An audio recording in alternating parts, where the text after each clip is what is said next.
Hi everybody, it's your old pal Chuck, and I'm back with another review.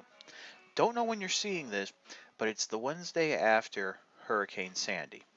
I'm still doing well, my family's still doing well, but I thought I'd do a couple of reviews just for you guys. Today we're taking a look at, from the Generations um, War for Cybertron, or I'm sorry, Fall of Cybertron line, Jazz. The Fall of Cybertron figures were roughly along with the Prime figures, the first look at what Hasbro had been preparing us for. Um, Smaller vehicles, less articulation, which, compared to what we had with G1, is still better. But one thing I do find kind of funny is if you take a look at this, um, yeah, the packaging is much larger. Um, that's sort of like when you go to a fancy restaurant and it's like small portion, big plate. But so yeah, this is the front.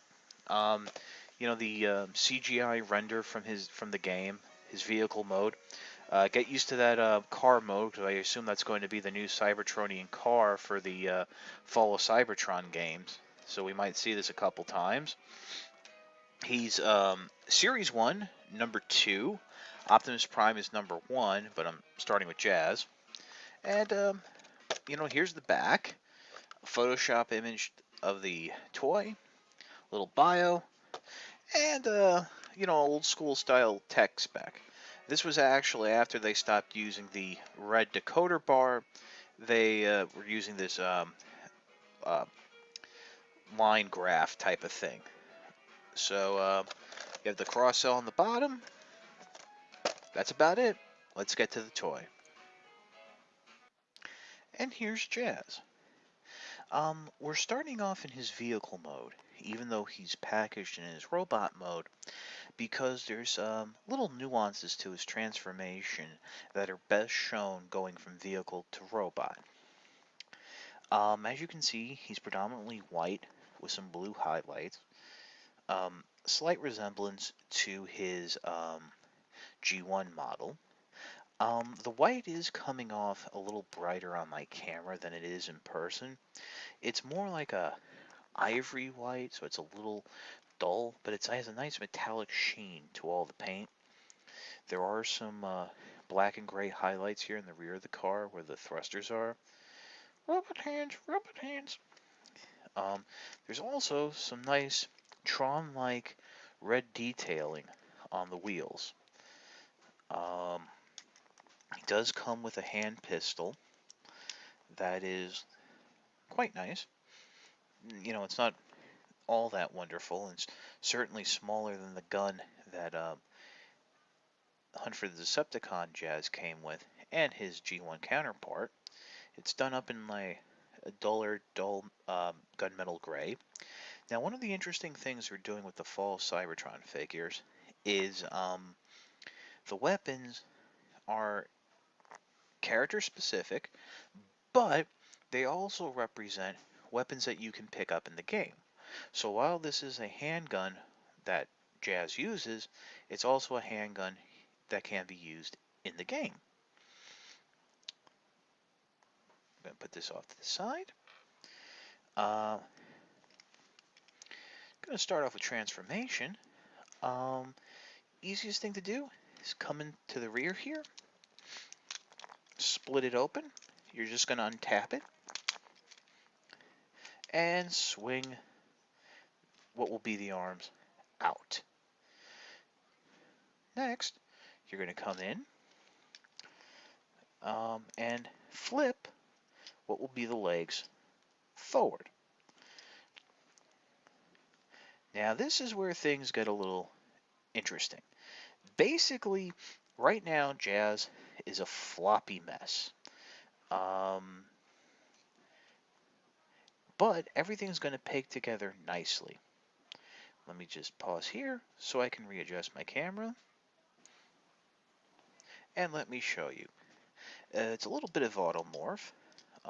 Basically, you're just going to bring this front panel up while you bring the back panel down, um, collapsing everything in,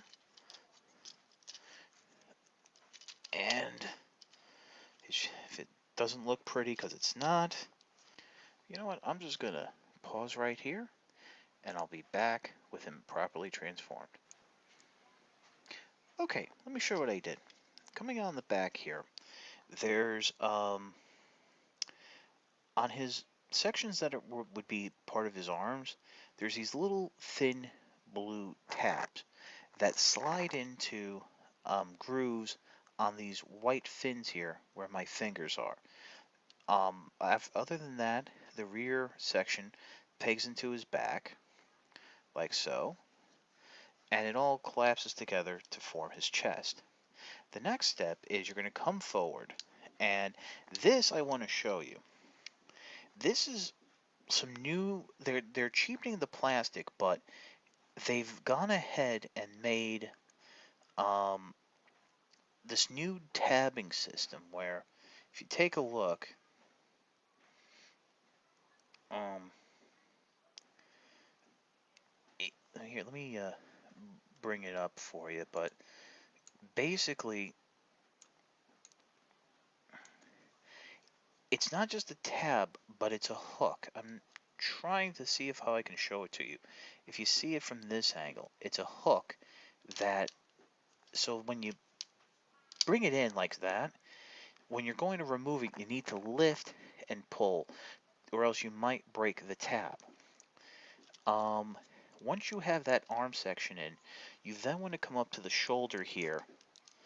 Well, first, what you want to do is, let me show you, is unpeg this section, and you're going to bring it forward and unhook it. And again, it's a toothed tab going into a hooked slot. This will be the elbow. So you want to free that, then bring the arm forward. I kind of did a step out of order. And then wiggle the shoulder free. There's like a tab here that goes into a section in this part of the shoulder. You can then rotate the arm down like so. And in doing so, you free up the shoulder for some lateral movement. Let me show you on the other arm. Basically, we're going back. It's unhooking that tab, pegging it in here, bringing the shoulder free and down, rotating the arm around, flipping the hand down, and there you go. That's the upper body. Coming down, you're just going to unpeg the legs, which are, now this is interesting too. They're not pegged together, they're hooked together. See, it's a hole and you latch them on like this. Straighten the feet out. Again, this is stuff that you can adjust for posability. Nice tight ratchet joints. And this is Jazz in his robot mode. Getting a detailed look at Jazz's robot mode, you can see one of the big issues that people are having with this new generations line. Basically, a lot of open space. But this is a good figure. His head is on a ball joint, but it is unfortunately somewhat restricted by the panels around the head. Arms are on a ball joint. Do have a wide range of movement. You can straighten the arm out more, but you do have to pop it from this joint, and you do run the risk of plastic on plastic rubbing. He has very nice and tight ratchet joints in the elbow. I'm not sure if you're hearing that. Swivel at the bicep, ball jointed wrist, full rotation there. No waist articulation, ball jointed hips, nice ratcheting knee, rotation at the knee, but it's one of those fixed point rotational joints, and it does have a tendency to sometimes pop out. And the ankles are on that tight ratcheting joint.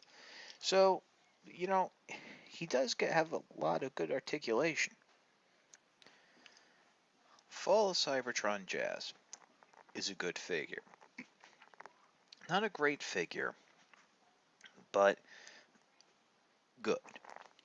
His articulation is acceptable.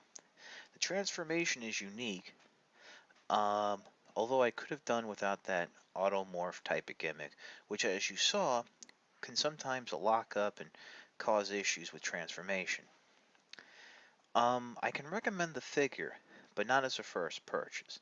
Go for Shockwave first.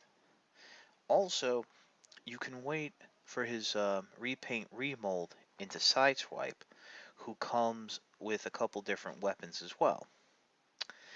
If you have the Hunt for Decepticon Jazz, or are getting that new gift set, which will have the Hunt for Decepticon Jazz in his G2 paint scheme, you can maybe hold off on this. If you're a big fan of the game, though, go ahead and pick them up. This is your old pal Chuck, and for Jazz, we'll see you next time.